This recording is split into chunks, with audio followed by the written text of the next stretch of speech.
Լսենք Նարեկ Մալյանին, հանրային քաղաքական գործիչ, պարոն Մալյան, ձեզ համար խորտ չեն այսպիսի դատական պրոցեսները, այսօր ինչ ակնկալիքով եք այստեղ եւ ըստ ձեզ Համբարձումյան Դավիթը ինչով է խանգարում իշխանություններին։ Համբարձումյան Դավիթը բարձր հեղինակություն ունեցող ընդդիմադիր գործիչներից են, եզակի ընդդիմադիր գործիչներից է, ով բարձր հեղինակություն ունի, իսկ բարձր հեղինակություն ունեցող բոլոր ընդդիմադիրները իրանք վտանգ են ներկայացնում այս իշխանության համար եւ շատ արագ հայտնվում են բանտերում։ Իշխանությունները պնդում են, որ այդ քաղաքական դժգոհը օրինակ չունի Համբարձումյանը, սա արհեստական է փորձում ասում են ընդդիմադիրները, արհեստական են այս օրակարգը բերել։ Որ օրակարգը։ Որ Համբարձումյանը ունի քաղաքական դժգոհ, հեղինակություն եւ այլն, հենց Ալեն Սիմոնյանի ակնարկը դրաներում։ Վարչապետի տեխնացու բերելը համարում են արհեստական, հա, գործընթացի հետ միասին։ Ես երկրում արհեստական մենակ մի բան կա, իշխանությունն է, որ արհեստական պահվում է, ընդ որում արդեն երևի կարծում եմ ոչ մեկ համար գաղտնիք չի, որ պահվում է դրսի ուժերի պարտադրանքով, այսինքն նույնիսկ հանրության շրջանում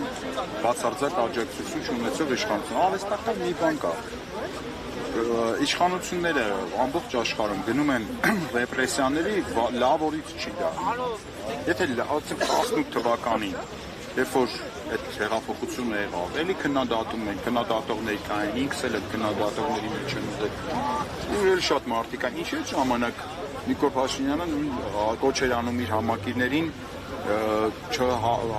իրենց քննադատողներին նորմալ վերաբերվել, չգիտեմ ինչ անը, ոչ մի հետապնդում ըստ էության չկար, որովհետև այդ ժամանակ ժողովրդական աջակցության մեծ ալիք գոյություն ուներ, այդ ժամանակ այդ քննադատողները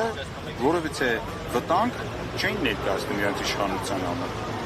Դավիթ Համբարձումյան ընդդիմության միասնական թեկնածուն է, վարչապետի, իմպիչմենտի գործընթացի եւ մենակ այդ դրանով արդեն բավարար է։ Իմ կարծիքով պատահական չի Դավիթ Համբարձումյանի ընտրությունը որպես թեկնածու։ Իսկ պատահական մարդ չի։ Դավիթ Համբարձումյանը այն մարդն է, ով 2018 թվականից հետո ջախջախի հաղթանակ կատարել է համայնքում։ Ջախջախի հաղթանակ։ Երբեք չհամակերպվեց, հա, Նիկոլ Փաշինյանի իշխանության հետ հենց այն ամենասկզբից, երբ որ բարձր էйֆորիա էր։ Բայց չհամակերպվելու բան կա դա։ Այսինքն, բոլոր այն մարդիկ, ովքեր համակերպվում են, ինչ-որ երևի շահերի կամ բանը չէ, բայց Դավիթին որպես նաև անհատ եմ ճանաչում, այդպես շատ այսպես զիգսարթ տղամարդկանց տեսակին է պատկանում, այդպես հանձնվող չի, այո, իհարկե հանձնվող չի։ Եվ այսպեսիներ էլի կան մեր կողքին, մեր ընկերների մեջ կան։ Ռեպրեսիվ ապարատը այսպես ավելի է ահագնանում։ Մենք տեսնում ենք մարդկանց, հա, ովքեր նաև ծանր հիվանդություն ունեն, իրենց են սկսում հետապնդել, կալանքի տանել կամ, չգիտեմ, տանում են հիվանդանոց, հետո նորից հապամամիջոց կալանք են կիրառում, կոնսուլիկի նման, հա, կարծես, եւ նաև հացադուլի մեջ գտնվող անձանց մասով մենք տեսնում ենք Նարեկ Սամսոնյանի հետ ինչ է կատարվում։ Ռեպրեսիոն մեխանիզմը անխափան աշխատելու այնքան ժամանակ, քանի դեռ ընդդիմության հիմնական առաջնորդային հատվածը որդեգրել է ռեակցիոն քաղաքականություն։ Այսինքն Նիկոլ Փաշինյանը մի հատ ինչ-որ հիմարություն անում, ընդդիմադիրների հետ մի հատ հատված կա, զբաղվում է այդ հիմարությանը պարզագործելով պատասխանելով։ Այս անունը դնում են քաղաքականություն։ Քանի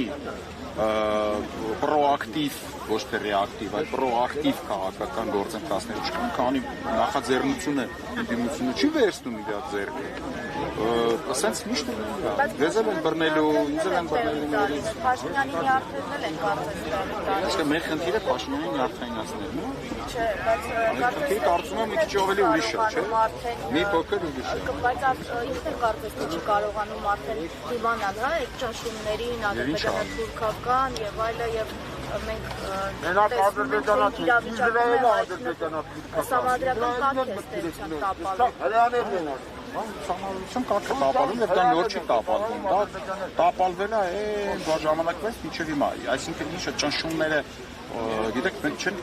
հավաքվել որ Փաշինյանի ճնշումը բարձրացնենք, մենք հավաքվել ենք որպեսզի իրեն հեռացնենք իշխանությունից նորմալ ապրեն։ Ինչ? Երբ կհեռացնեք։ Ես ամեն ինչ անում եմ, որպեսզի դա տեղի ունենա վարկյան առաջ։ Նիկոլ Փաշինյանը կհեռացվի այն ժամանակ, երբ որ ընդդիմությունը առաջին հերթին համախմբվի, իրապես ցանկություն հայտնի Նիկոլ Փաշինյանին փոխելու, դրանից մի ժամ հետո Նիկոլ Փաշինյանից նետարը կմնա։ Համախմբվել են ընտրությունների օրակարգի շուրջ, նախընտրական փուլեր են կարծես, բոլորի մոտ նախընտրական աժոտաժ։ Ներեք, ինչ նշանակում համախմբվել ընտրությունների օրակարգի շուրջ։ Ուրեմն ձեզ տեղեկացնեմ, հարգելի հանրություն։ Ընտրությունների օրակարգի շուրջ աշխարհում երբեք ոչ միտեղ ոչ մեկ չի համախմբվում։ Ընտրությունները իրանք մրցակցային process են, ընտրությունը պարակտող ըստ էության գործընթաց է։ Անհնար է համախմբվել ընտրությունների շուրջ։ Դա չի նշանակում համախմբվել։ Դա նշանակում է խոշոր, այսինքն անհատ ձեռներեցները մի քանի ՑՊ են դառնում, դա համախմբում չէ։ Դա եղավ, ասենք,